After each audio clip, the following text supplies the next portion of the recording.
The other day, we talked about the ongoing demise of the worldwide leader in woke ESPN again. Now, while the rest of the mainstream media is just now coming to this realization, we have been covering the demise of ESPN for years now.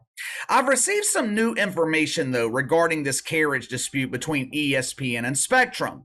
I understood before, but I damn sure understand now why Spectrum is refusing to give in to ESPN's demands. During negotiations, Disney, ESPN, they are demanding over $2 billion for Spectrum to have access to their family of networks. $2 billion? Really? You want me to pay $2 billion so my child can be lectured by a non-binary mouse on the Disney Channel? You want me to give you $2 billion so the useless Mark Jones can preach to me about mythical racism? $2 billion so I can watch the emotional Ryan Clark break down in tears when he has nightmares of being a fake victim? Like I told you guys the other day, this carriage dispute, it feels different than these disputes that we've seen in the past. ESPN's gotten so desperate, they have Stephen A. Smith on Twitter begging his followers to dump Spectrum and sign up for ESPN Plus or some other streaming service that offers ESPN.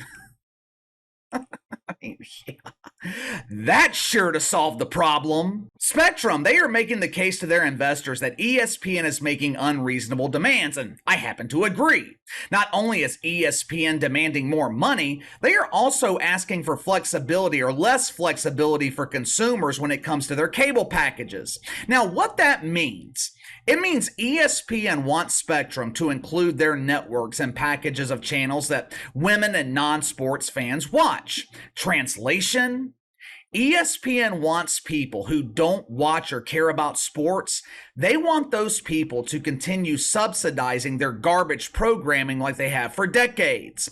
Unfortunately for ESPN, that dog no longer hunts. Spectrum is the second largest cable provider in the country. Their services are mainly offered on the East and West Coast, the most populated regions of the country. Executives at Spectrum, they have admitted that the business of linear television is no longer profitable. Now just think about that for a second. One of the largest cable providers in the country is admitting to their investors that their business is no longer profitable. That would be like Oscar Mayer admitting that their business isn't profitable during the month of woke Christmas. Our wieners used to be in high demand during the month of June, but all the G's have chosen the wiener offered by Nathan instead. Spectrum publicly admitting their business is no longer profitable, that is a very big deal. Even though I still think ESPN ceases to exist by 2030, the worldwide leader in woke, they still have a glimmer of hope. There is a tiny bit of light at the end of this dark rectum. ESPN might be okay if they can convince enough people to sign up for ESPN Plus. Now, I don't think it's going to happen, but at least they have a small glimmer of hope. But what does this mean for the industry of cable news? More specifically, what does it mean for CNN? Over the last couple of years, there have been two major networks battling for the crown of huge embarrassing failure: ESPN and CNN. Now, obviously, CNN easily winning this battle of failure. At least ESPN can rely on Monday Night Football, college football, and the NBA to draw ratings. CNN, they don't have a ratings draw on their payroll. Who has proven they can draw ratings at CNN? Caitlin Collins? Katie Woo! Jake the Bongo Tapper? Chris Wallace? Who's talking to Chris Wallace? No one, you dumb fuck. If there is one thing we learned during the recession in 2008, nothing is too big to fail. Just because CNN has been a staple in the cable news industry for decades, my entire life, that does not mean that CNN is immune from extinction. If the business of linear television collapses, like some experts are predicting, that is exactly what's going to happen at CNN. Extinction, out of business. I'm about to explain how it could and probably will happen. Since 2015, networks like CNN and ESPN, they have doubled the amounts they charge cable providers for access to their polished turds that they call channels. Remember the other day when I told you guys how my Dish Network bill has more than doubled since I opened my account in 2009? That is the reason why. While networks have doubled their rates, cable providers, they have lost over 40% of their subscribers. Now, obviously, this business model is unsustainable. Rates going up, subscriptions going down. This can only end one way: failure. Over the last 5 to 7 years, the cable news industry has rapidly declined. When Donald Trump was elected in 2016, Orange Man bad, 70% of American households were subscribed to cable or satellite. Today, that number's around 40%.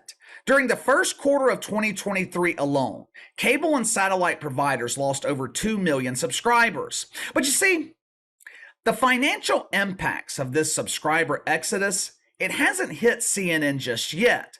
They are still locked into their current deals with cable and satellite providers. But once those deals expire, CNN is going to have a major problem.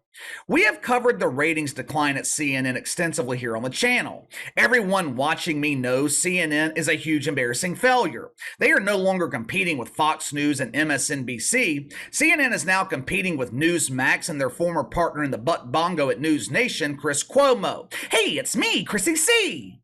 Even though ratings and advertising revenue are both down, CNN still remains a profitable business. Why?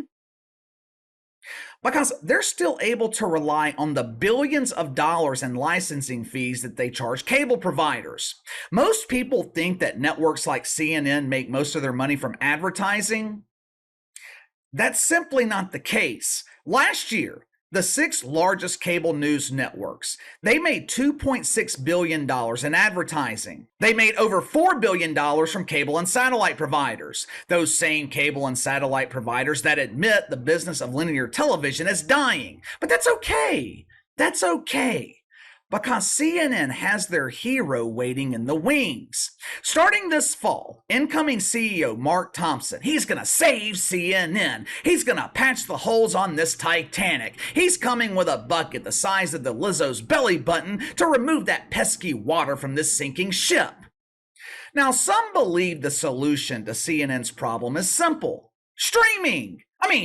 Fox has kind of proven that streaming can work for a cable news network. Surely CNN can do the same, right? Well, first of all, CNN has already tried to enter the industry of streaming. That experiment ended in huge embarrassing failure. CNN Plus lasted all of 3 weeks. They were like the 1-minute man at the brothel. They came, literally, then they went home.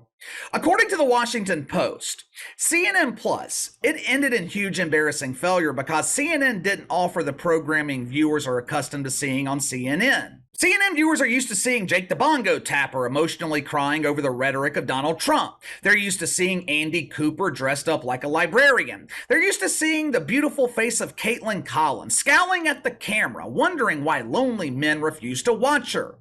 Instead of the garbage we are used to seeing on CNN, CNN Plus gave us Rex Chapman and Jemele Hill. Why do you think that is, though? How come CNN didn't launch their regular network on their streaming service? The answer is quite simple. They're not legally allowed to. Their contracts with cable and satellite providers explicitly state that original programming at CNN, it can only be broadcast on CNN. Can't be on Netflix, can't be on CNN Plus. But again, that's okay, right? Once their contracts with cable and satellite providers expire, CNN, they can just launch the new and improved CNN Plus, right? They can move the entire network to their streaming platform and charge customers every month to access their rotating cast of huge embarrassing failures. But there's just one small problem here, one tiny little problem. Of the $4 billion that the 6 largest cable news networks received from cable and satellite providers last year, let's just assume for 1 second that CNN received $1 billion of those $4 billion, $1 billion.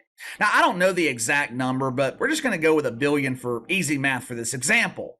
Do you know how many subscriptions CNN would have to sell to reach that same $1 billion? Let's say they charge $20 a month. Well, Casey, no one's paying $20 for access to CNN. I know.